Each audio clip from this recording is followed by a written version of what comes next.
ये कितना बड़ा संकट था और अभी भी ये संकट बहुरूपिया है, नए नए रंग रूप लेकर के कभी न कभी कुछ न कुछ आफतें लेकर के आता है और पूरा देश और पूरी दुनिया, पूरी मानव जात उससे जूझ रही है। हर कोई रास्ते खोज रहे हैं। आज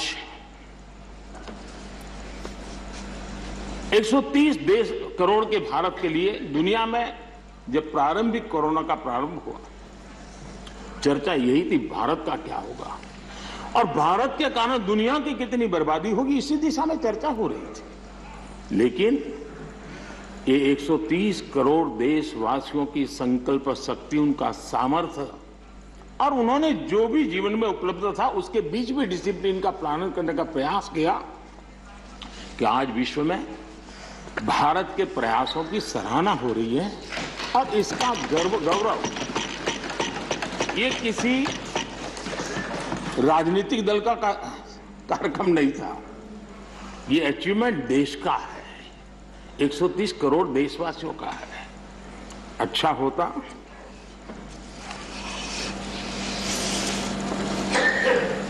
इसका यश लेने की भी कोशिश करते आप लोग तो आपके खाते में कुछ जमा होता, लेकिन अब ये भी सिखाना पड़े। खैर, वैक्सीनेशन के संबंध में अभी प्रश्नकाल में हमारे आदरणीय मंत्री जी ने विस्तार से बात तो बताई है कि जिस प्रकार से भारत वैक्सीनेशन बनाने में, इनोवेशन में, रिसर्च में और उसके इम्प्लीमेंटेशन में आज भी दुनिया में वैक्सीन के खिलाफ बहुत बड़े आंदोलन चल रहे हैं। लेकिन वैक्सीन से मेरा लाभ हो या न लाभ हो, लेकिन कम से कम वैक्सीन लगाऊंगा तो मेरे कारण किसी और का नुकसान नहीं होगा, इस एक भावना ने 130 करोड़ देशवासियों को वैक्सीन लेने के लिए प्रेरित किया। ये भारत का मूलभूत चिंतन का प्रतिबिंब है जो विश्व के लोगों के सामने रखना हर हिंदुस्तानी का कर्तव्य है।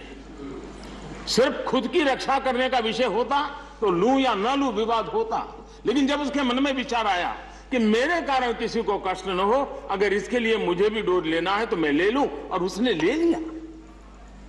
ये भारत के मन की, भारत के मानव मन की, भारत की मानवता की हम गौरवपूर्ण रूप से दुनिया के सामने कह सकते हैं। आज 100% डोज के लक्ष्य की ओर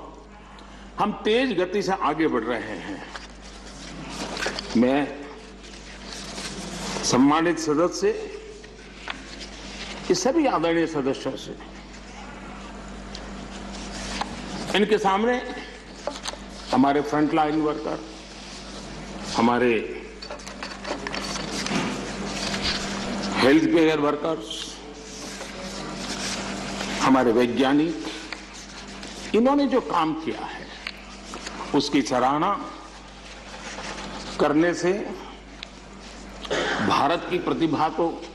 खिलेगी, लेकिन इस प्रकार से जीवन खपाने वाले लोगों का भी हौसला बुलंद होगा और इसलिए सदन बड़े गौरव के साथ उनका अभिनंदन करता है,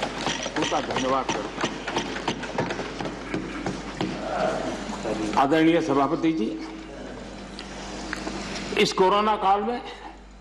80 करोड़ से भी अधिक देशवासियों को इतने लंबे कालखंड के लिए मुफ्त राशन की व्यवस्था, उनका घर का चूल्हा कभी न जले, ऐसी स्थिति पैदा न हो, ये काम भारत ने करके दुनिया के सामने एक उदाहरण प्रस्तुत किया। इसी कोरोना काल में जबकि अनेक कठिनाइयां थी, बंधन थे, उसके बावजूद भी प्रगति में रुकावटों की बार ऑब्स्टेकल के बीच भी लाखों परिवारों को, गरीबों को पक्का घर देने के अपने वादे की दिशा में हम लगातार चलते रहे और आज गरीब का भी घर